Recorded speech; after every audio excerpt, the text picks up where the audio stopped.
말씀의 제목은 참 성도의 고백입니다. 참 성도의 고백. 나는 어떤 성도인가 생각하면서 오늘 말씀을 같이 보았으면 좋겠습니다. 아가서는 솔로몬 왕과 술람미 여인의 얘기인데, 솔로몬 왕과 술람미 여인을 통해서 참 성도와 예수님과의 관계를 표현한 것입니다.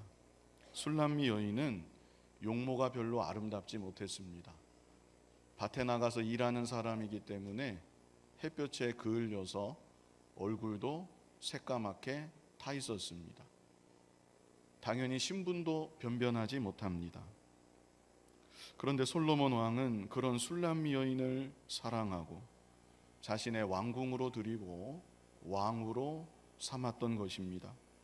마찬가지로 우리 예수님은 만왕의 왕이시고 만주의 주가 되시는 우리 예수님이신데, 정말 비천한 우리들, 주님 눈에 아름답지 못한 우리들 예수님께서 사랑해 주시고 십자가에서 피 흘려 죽어 주시고 우리를 구속하사 존귀한 예수님의 신부로 존귀한 자리에 우리를 앉게 하여 주시는 것입니다. 이제 오늘 본문에는 이렇게 예수님의 무한한 사랑을 입은 성도들의 참된 고백은 어떤 고백인가, 이 술람미 여인의 입술을 통해서 잘 우리에게 교훈하고 있습니다. 먼저 1절을 보면 술람미 여인이 자신의 모습에 대해서 고백을 합니다. 이것은 참 성도의 자신에 대한 고백이다. 참 성도의 자신에 대한 고백. 우리 한번 1절을 우리도 이렇게 고백할 수 있어야 합니다. 같이 한번 읽어보겠습니다. 나는 사론에 수선하여 골짜기에 백합화로다. 사론은 지역의 명칭입니다. 이스라엘 갈멜산 남쪽에 있는 드넓은 들판을 말하는 것입니다. 그 드넓은 들판에 수선화 한 송이가 피었다가 진들 누가 관심이나 가지겠습니까? 아무도 모르고 관심도 없고 기억조차 하지 않는 것입니다. 그러나 수선화는 바로 그런 곳에서도 아름다운 꽃을 피는 것이고 진한 향기를 바라는 것이고, 그러다가 때가 되면 쓰러지고 없어지고 마는 것입니다.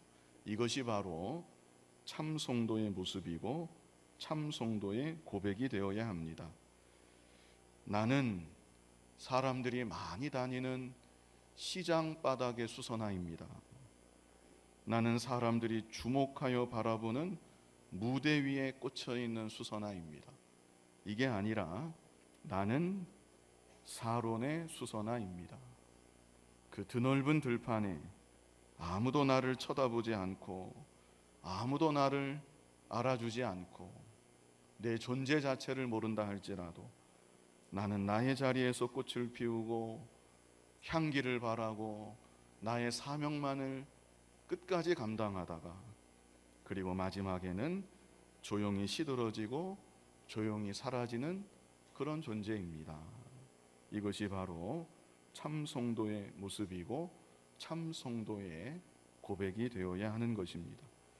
골짜기의 백합화도 마찬가지입니다.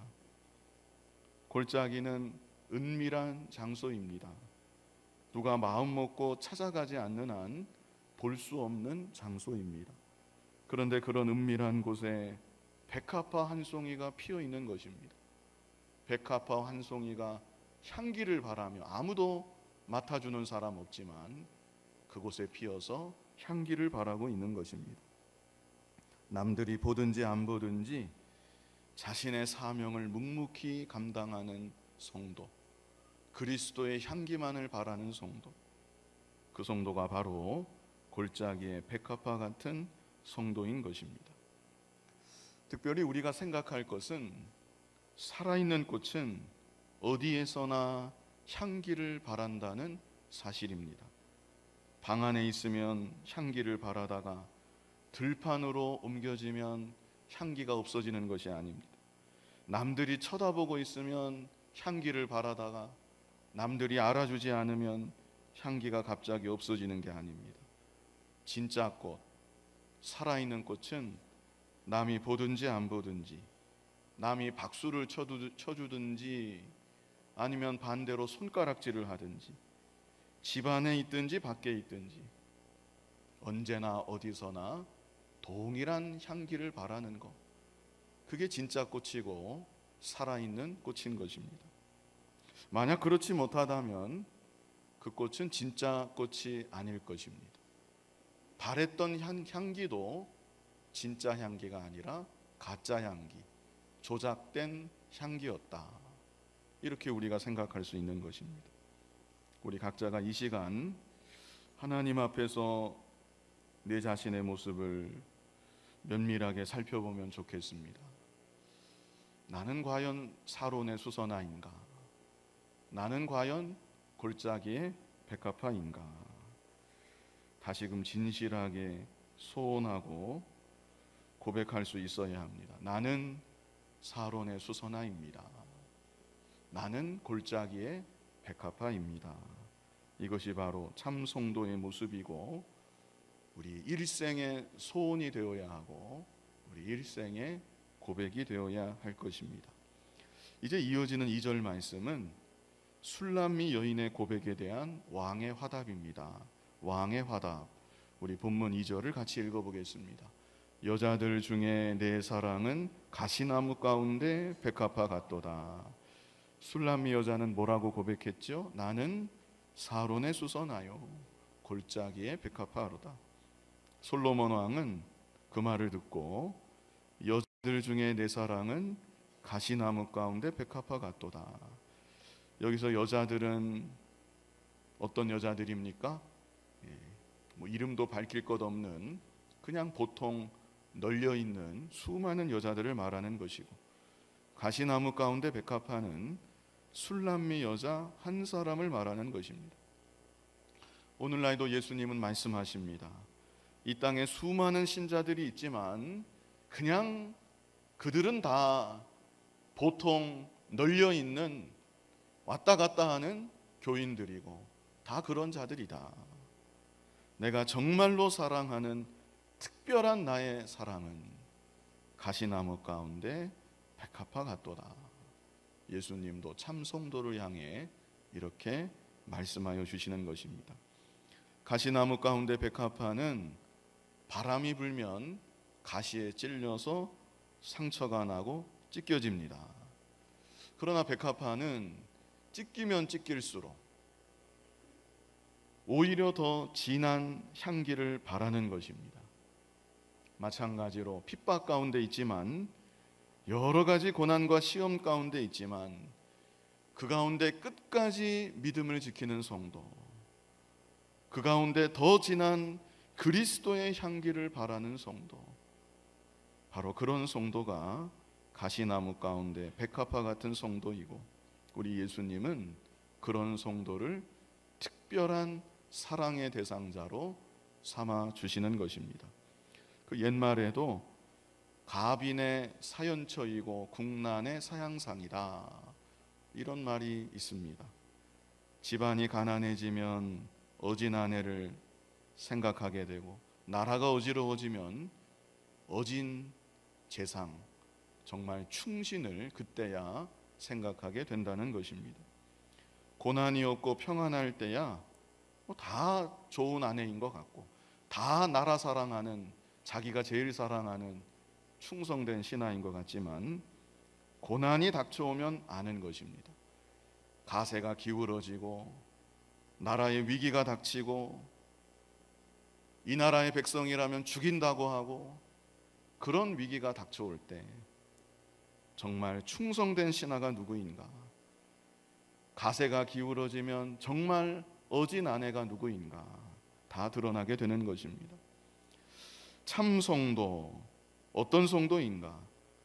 고난이 올지라도 믿음 지키는 성도, 어려움이 있을지라도 끝까지 사명을 감당하는 성도, 가시나무 가운데 둘러싸여서 이리 찔리고 저리 찔리고 몸과 마음이 온통 찢기고 상처가 있고 아플지라도 끝까지 믿음의 길을 묵묵히 걸어가는 성도, 그런 성도야말로 주께서 특별히 사랑하시는, 주님의 시선이 머물러 있는, 주님의 위로가 풍성하게 함께하는 복된 성도인 것입니다. 여기까지 술람미 여인의 자신에 대한 고백, 그리고 왕의 화답을 보았습니다. 참 성도는 어떤 성도이고 또 어떤 고백이 있어야 되는가? 먼저는 나는 사론의 수선화입니다. 우리의 정체성입니다. 나는 사론의 수선화입니다. 나는 골짜기의 백합화입니다.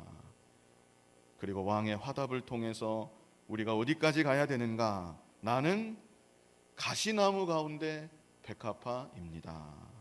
이런 믿음의 소원과 고백이 있는 저와 여러분이 되기를 바랍니다. 이제 이어지는 3절로 4절에는 참 성도의 예수님에 대한 고백이 나타나 있습니다. 참 성도의 예수님에 대한 고백. 우리 3절을 같이 한번 읽어보겠습니다. 남자들 중에 나의 사랑하는 자는 숲풀 가운데 사과나무 같구나. 내가 그 그늘에 앉아서 심히 기뻐하였고 그 열매는 내 입에 달았도다.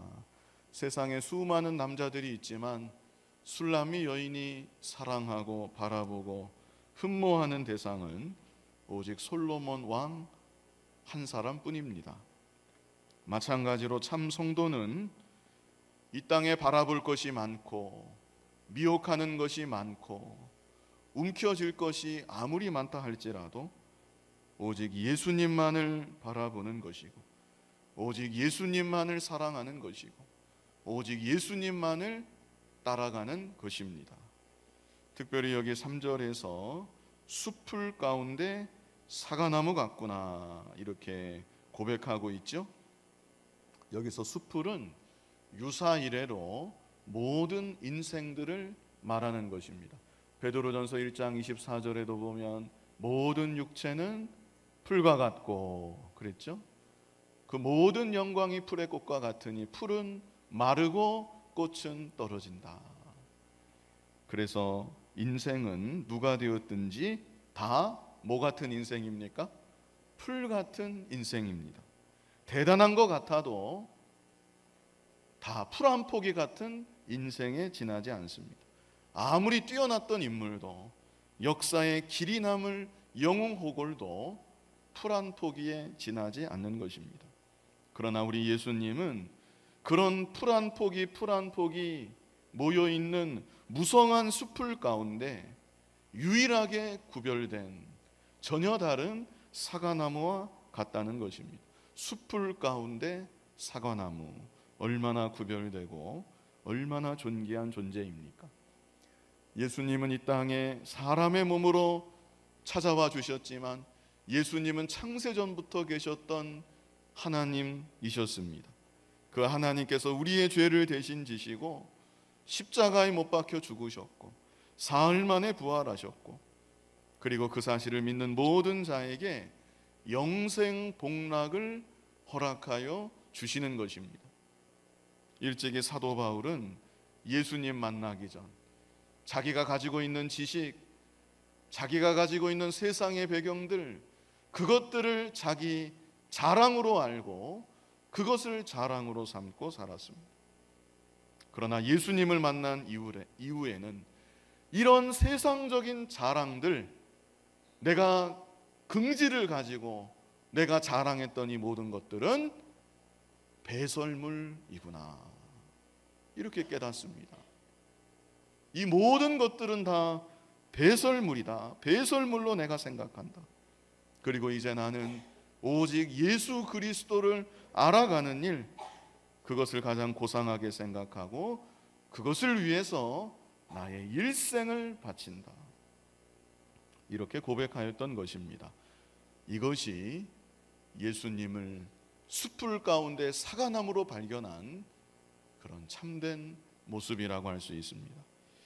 오늘날 저와 여러분의 눈에는 무엇이 숲풀이고 무엇이 사과나무입니까?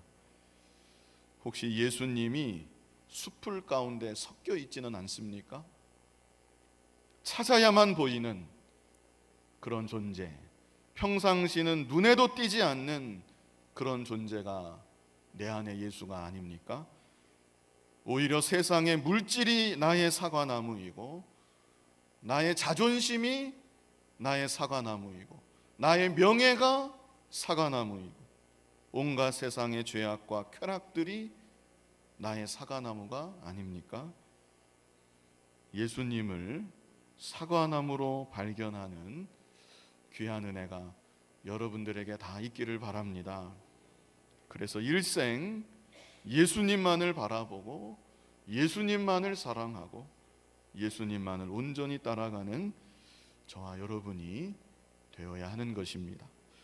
그럴 때 예수님은 3절 후반절에 있는 대로 우리에게 그늘이 되어주시고, 우리는 예수님의 그늘 아래서 심히 기뻐하고, 세상은 주지 못하고 줄 수도 없는 신령한 영의 양식을 우리는 풍성히 받아 누리게 되는 것입니다. 그래서 4절을 보면, 우리 4절 같이 한번 읽어보겠습니다. 그가 나를 인도하여 잔치집에 들어갔으니 그 사랑은 내 위에 깃발이로구나. 솔로몬 왕이 술람미 여인을 인도해서 잔치집에 들어갔습니다. 이전까지 술람미 여인은 사론의 수소나 같았고, 골짜기의 백합화 같았고, 가시나무 가운데 백합화 같았습니다. 그런데 솔로몬 왕이 그런 술람미 여인을 건져서 잔치집으로 인도하여 주는 것입니다. 잔치집은 기쁨의 세계이고 주인과 더불어서 교제하는 교제의 장소이기도 합니다. 오늘날도 예수님께서는 참 성도의 모습으로, 참 성도의 고백으로 살아가는 모든 하나님의 자녀들을 예수님이 베푸시는 잔치집에 들어가게 하여 주십니다. 그래서 풍성한 기쁨을 누리게 하여 주시고, 풍성한 은혜의 교제를 주님과 더불어 나누게 하여 주시는 것입니다. 그렇기 때문에 성도는 결단코 외롭지가 않습니다.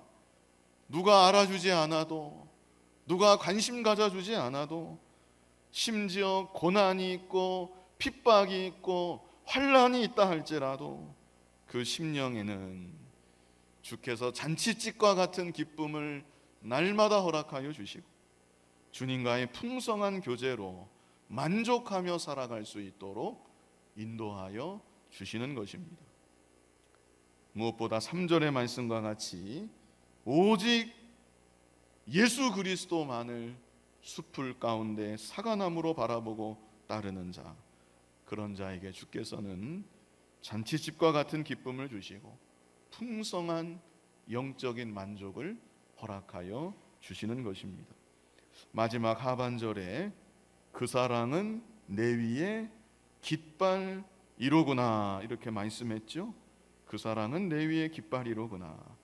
깃발에는 두 가지 의미가 있습니다. 깃발에는 두 가지 의미가 있다. 먼저는 소유의 의미가 있습니다.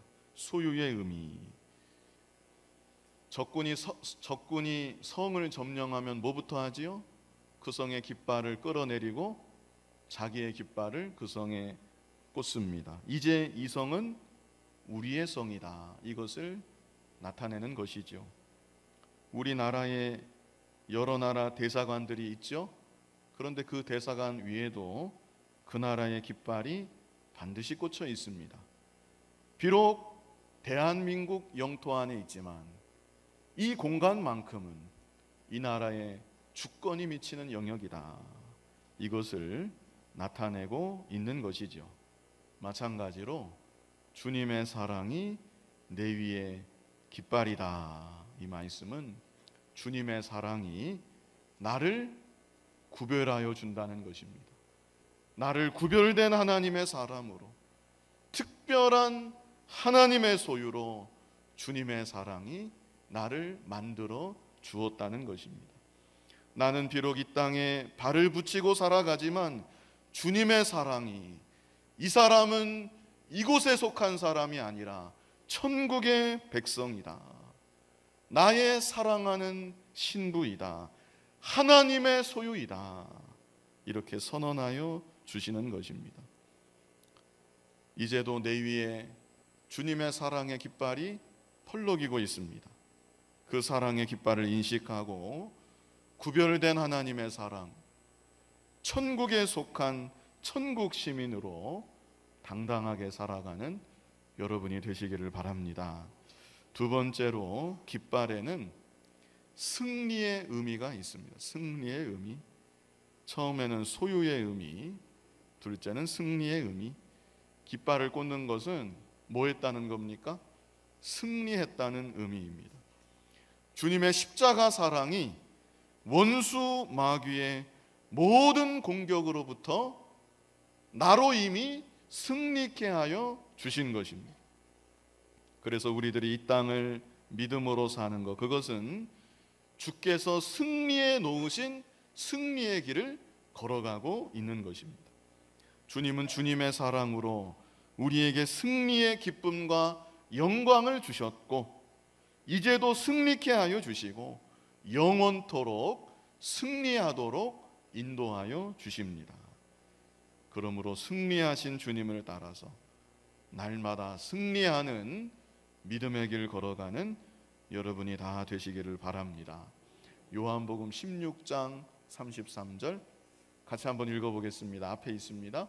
이것을 너희에게 이르는 것은 너희로 내 안에서 평안을 누리게 하려 함이라. 세상에서는 너희가 환난을 당하나 담대하라. 내가 세상을 이기었노라. 아멘. 이 시간 참 성도의 고백, 이런 제목으로 말씀을 증거했습니다. 먼저는 참 성도의 자신에 대한 고백, 날마다 이렇게 고백하고 이렇게 소원하며 살아가야 합니다. 나는 무엇입니까?